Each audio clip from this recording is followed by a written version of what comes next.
अस्सलाम वालेकुम dear students. आज के लेक्चर में मैं बात करूंगा कि किस तरह से आप जो है अलजबरिक एक्सप्रेशंस यानी कि क्वाड्रेटिक अलजबरिक एक्सप्रेशंस की किस तरह से जो है मिड टर्म ब्रेक वाला जो फैक्टराइज का मेथड है उसको कर सकते हैं। तो चलें स्टार्ट करते हैं। यहाँ पे मैं कुछ जो है एग्जांपल में लिख लेता हूँ। जैसा कि मैं यहाँ लिख रहा हूँ जी, X square minus 4x plus 4। अब ये आपके पास X square minus 4x plus 4 जो है, ये डियर स्टूडेंट्स आपके पास है क्वाड्रेटिक अलजेब्रिक एक्सप्रेशन। और इसी के अगर इक्वल में ज़ीरो लिख दें तो ये आपके पास बन जाती है इक्वेशन यानी इक्वेशन। तो डियर स्टूडेंट्स, अब हमने देखा कि हमने फैक्टराइज करनी है यानी मिड टर्म ब्रेक करनी है। तो मैं थोड़ा बड़ा लिख देता हूँ ताकि आसानी से नज़र आए, समझ आ जाए। तो डियर स्टूडेंट्स, एक्स का स्क्वायर माइनस 4x प्लस 4 ये आपके पास क्वाड्रेटिक इसलिए है कि इसमें x की पावर 2 है। तो इसलिए इसके लिए कैलकुलेटर से भी इसकी जो फैक्टराइज है मिड टर्म ब्रेक जो है निकल आती है। लेकिन हम विदाउट कैलकुलेटर जो है अपने जहन से अपने माइंड से इसका किस तरह से पेयर फाइंड करेंगे, किस तरह से इसकी फैक्टराइज करेंगे, तो वो सीखते हैं। तो बेसिक मेथड जो है इसको हम इस कंडीशन में पढ़ते हैं, A X square plus B X plus C. यानी डियर स्टूडेंट्स, एक्स स्क्र वाला जो वेरिएबल है उसका जो कोएफिशिएंट है वो आपके पास ए होता है, एक्स का जो कोएफिशिएंट है वो बी होता है और कांस्टेंट वैल्यू सी होती है। कांस्टेंट वैल्यू के बारे में आपको पता है कि कांस्टेंट वैल्यू वो वैल्यू होती है जिसके साथ में कोई वेरिएबल एक्स वाई जेड नहीं होता है। तो चले, हमने ये करना होता है क्वाड्रेटिक अलजेब्रिक एक्सप्रेशन की फैक्टराइजेशन यानी मिड टर्म ब्रेक के लिए कि आपने ए एक्स स्क्र वाली वैल्यू को सी वाली वैल्यू के साथ में मल्टीप्लाई कर देना है। तो यहाँ ए एक्स स्क्र की वैल्यू जो है बेसिकली 1x स्क्र है, क्योंकि एक्स स्क्र का कोएफिशिएंट जो है यहाँ कुछ नहीं है तो 1 है। तो 1x स्क्र को जब हम मल्टीप्लाई करेंगे 4 के साथ तो ये बन जाएगा 4x का स्क्र। तो ये आपके पास जो 4 आया है नंबर ऑफ काउंटिंग, इस 4 के आपने टेबल लिख लेने हैं। 4 1 जा 4 होता है, 2 2 जा 4 होता है। ये आपको सबसे आसान मेथड बता रहा हूँ मिड टर्म ब्रेक करने के लिए, पेयर फाइंड करने के लिए, जो आपने पेयर यहाँ पे मिड वैल्यू पे पुट करना है।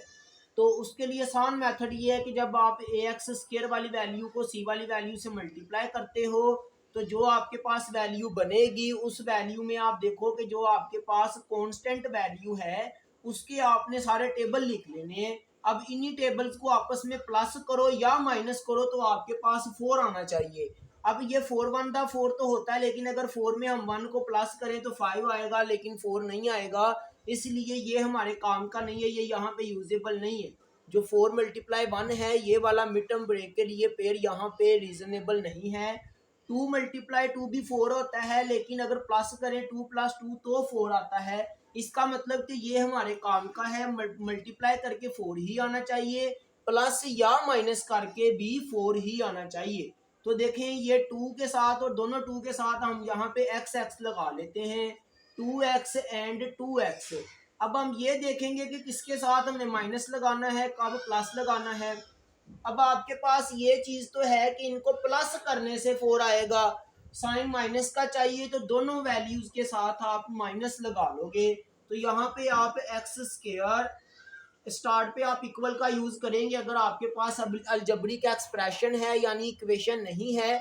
अगर इक्वेशन को सोल्व करेंगे तो स्टार्ट पे फर्स्ट पे इक्वल नहीं लगाएंगे, क्योंकि इक्वल आगे उसमें होता है। मैथ के किसी भी क्वेश्चन में इक्वल का साइन जो है एक स्टेप में एक टाइम आएगा, ठीक है। तो अगर आप इसके स्टार्ट पे इक्वल का साइन लगाएंगे आगे नहीं है, तो अगर पहले से इक्वल का साइन मतलब पहले से ही इक्वेशन को सोल्व कर रहे हैं तो देन आप स्टार्ट पे इक्वल नहीं लगाएंगे। अब -4x की जगह पे मैं -2x ले आऊंगा, +4 एज इट इज।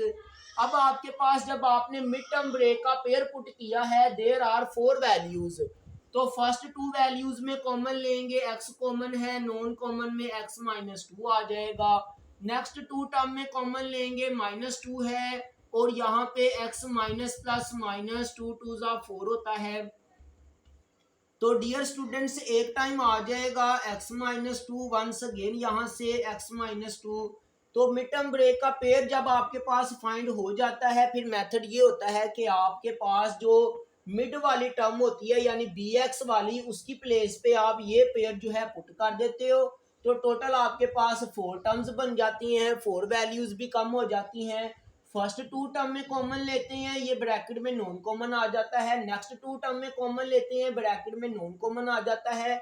और dear students quadratic algebraic expression की जब आप मिड टर्म ब्रेक वाली फैक्टराइजेशन करते हैं तो देन आपने एक चीज को केयर करना है, वो ये है कि नॉन कॉमन वाले फैक्टर्स जो होते हैं ये आपस में कॉमन होने चाहिए। अगर ये नॉन कॉमन वाले फैक्टर आपस में कॉमन ना आए तो इसका मतलब ये है, इट्स मीन के आपका जो पेयर आपने पुट किया है मिड टर्म ब्रेक के लिए वो करेक्ट नहीं है। तो नॉन कॉमन यहाँ कॉमन आ रहे हैं, इट्स मीन के ये मेरा जो पेयर हमने पुट किया है ये करेक्ट है। तो नॉन कॉमन वाला फैक्टर एक टाइम ले लेंगे और एक टाइम जो है फर्स्ट 2 का कॉमन और नेक्स्ट 2 का कॉमन जो है इसको आपस में एक फैक्टर बना लेंगे। तो ये डियर स्टूडेंट्स फैक्टराइजेशन के मल्टीप्लीकेटिव फैक्टर्स हैं इसके x square minus 4x plus 4 के, और अगर इनको आप आपस में मल्टीप्लाई करो तो यही बनेगा। तो ये आपका जो मेथड है मिड टर्म ब्रेक का फैक्टराइजेशन का ये मेथड है। तो चलें 2-3 और करते हैं ताकि आपको आसानी से समझ आ सके कि आपने किस तरह से पेयर बनाना होता है। तो एग्जाम्पल में मैं एक और लिखता हूँ x का स्क्वायर माइनस 2x प्लस 1। अब मेथड वही रहेगा, ए एक्स स्केयर वाली वैल्यू को हम सी वाली वैल्यू से मल्टीप्लाई करेंगे। तो यहाँ पर ए एक्स स्केयर वाली वैल्यू जो है 1x स्केयर है यानी कोएफिशिएंट कुछ नहीं तो 1 है। सी वाली वैल्यू भी 1 है, साइन दोनों के साथ प्लस के हैं तो प्लस के साइन लगाने कंपल्सरी नहीं है। एक्स स्केयर 1 जा एक्स स्केयर। तो डियर स्टूडेंट्स अब इसके पास साथ जो कोएफिशिएंट आया है, नंबर ऑफ काउंटिंग आया है वो 1 ही है। तो 1 के मल्टीपल जो है 1 1 दा 1 ही होता है। तो आपको चाहिए क्या, 2 चाहिए तो 1x ले लो एंड 1x ले लो। 1x में 1x को ऐड करोगे तो 2x आएगा। साइन माइनस का चाहिए तो इसलिए आप दोनों के साथ माइनस लगाएं, माइनस में दोनों को ऐड करेंगे तो क्या बनेगा, माइनस 2x बनेगा। तो यहाँ डियर स्टूडेंट्स आप क्या करेंगे, स्टार्ट पे इक्वल लगा लेंगे, एक्स स्क्वायर माइनस एक्स। अब ये जो माइनस एक्स है इसका मतलब माइनस वन एक्स ही है। यहाँ पे मैंने माइनस वन एक्स लिखा है। इसको अगर आप जस्ट लिखे माइनस एक्स तो भी वही कंडीशन ही है। उसकी वजह कि जब किसी वेरिएबल का कोएफिशिएंट कुछ नहीं होता है तो वहां पे कोएफिशिएंट जो है 1 होता है। प्लस 1 एज इट इज आ जाएगा। अब आपके पास फिर जो है 4 टर्म्स भी कम हो चुकी हैं, फर्स्ट 2 टर्म में कॉमन लेंगे तो डियर स्टूडेंट्स आपके पास जो है x जो है कॉमन आ जाएगा और नॉन कॉमन में चला जाएगा x-1।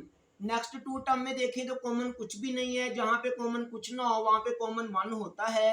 नॉन कॉमन में x जब आप माइनस कॉमन में लेते हैं तो अंदर वाला साइन चेंज हो जाएगा। ब्रैकेट क्लोज करते टाइम भी अगर माइनस बाहर हो तो अंदर साइन चेंज करते हैं, और ब्रैकेट ओपन करते वक्त भी अगर बाहर माइनस हो तो अंदर वाला साइन चेंज करते हैं। यहाँ बाहर माइनस है तो ब्रैकेट क्लोज करते टाइम भी अंदर वाला साइन जो है हमने चेंज कर दिया। अब एक टाइम आ जाएगा x-1, वंस अगेन आ जाएगा x-1। तो डियर स्टूडेंट्स यहाँ मैं एक और चीज आपको बता दूं कि जब आप क्वाड्रेटिक अलजेब्रिक एक्सप्रेशन की फैक्टराइजेशन करते हैं मिड टर्म ब्रेक के साथ तो मल्टीप्लिकेटिव फैक्टर जो 2 भी कम होते हैं, अगर ये आपस में सेम आए तो इसको आप होल स्क्वायर लिख सकते हैं। ठीक हो गया। तो हम कुछ और एग्जांपल में करते हैं 2-3 ताकि आसानी से जो है डियर स्टूडेंट्स आपको समझ आ सके। जैसा कि मैं यहाँ ले लेता हूँ एक्स स्क्वायर माइनस 24x, या यूं कर लेता हूँ प्लस 24x और प्लस 144। अब यहाँ पे एक्स स्क्वायर को जब हम मल्टीप्लाई करेंगे 144 के साथ तो ये 144x स्क्वायर ही आएगा। तो डियर स्टूडेंट्स जब आप 144 को देखें तो ये काउंटिंग का नंबर है, ये देखेंगे कौन कौन से टेबल पे आता है। अब 144 जो है अपने टेबल पे भी आता है, 144 1 दा 144 होता है, 72 2 दा भी 144 होता है, 36 4 दा भी 144 होता है, इसी तरह से 18 8 दा भी 144 होता है, इसी तरह से 9 16 दा भी 144 होता है। फिर अगर आप देखें तो 48 3 दा भी 144 होता है, लेकिन हमें वो वाले दो नंबर चाहिए कि जिनको आपस में प्लस या माइनस करें तो 24 आए। तो 144 वन दा भी 144 तो होता है, लेकिन प्लस या माइनस करके 24 नहीं आएगा। इनको भी प्लस या माइनस करके 24 नहीं आएगा। इनको भी प्लस या माइनस करके 24 नहीं आएगा। इसी तरह से इनको प्लस करेंगे तो भी 24 नहीं आएगा, माइनस करके भी नहीं आएगा। इनको प्लस करेंगे तो भी 24 नहीं आएगा। तो यहाँ पे फिर आपने देखा कि आपके पास जो है 12 12 दा भी 144 होता है। तो यानी ये सारे मल्टीपल्स में ये वाला मल्टीपल जो है, ये वाले जो टेबल है, मतलब 12 12 दा 144 वाला, ये करेक्ट रहेगा। अगर प्लस करेंगे तो 24 आ जाएगा। तो दोनों के साथ हम एक्स लगा लेंगे, 12x 12x। अब साइन देखें, प्लस का चाहिए तो दोनों के साथ प्लस लगाएंगे। अगर यहाँ माइनस का साइन चाहिए होता तो हमने दोनों 12 के साथ जो है माइनस का साइन ही लगाना था। तो डियर स्टूडेंट्स, अब यहाँ पर आप क्या करोगे, x square plus 12x plus 12x plus 144।